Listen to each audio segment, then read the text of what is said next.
You ask Tiger to solve. This deals with linear equations with one unknown. The final result is c equals 20. Let's solve it step by step. Group all constants on the right side of the equation. Subtract 21 from both sides. Group like terms. Simplify the arithmetic.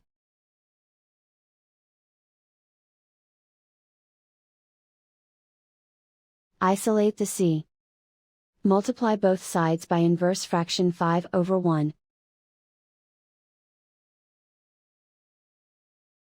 Group like terms. Multiply the coefficients.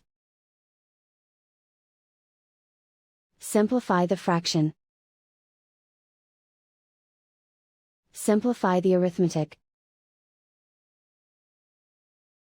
And so the final result is c equals 20.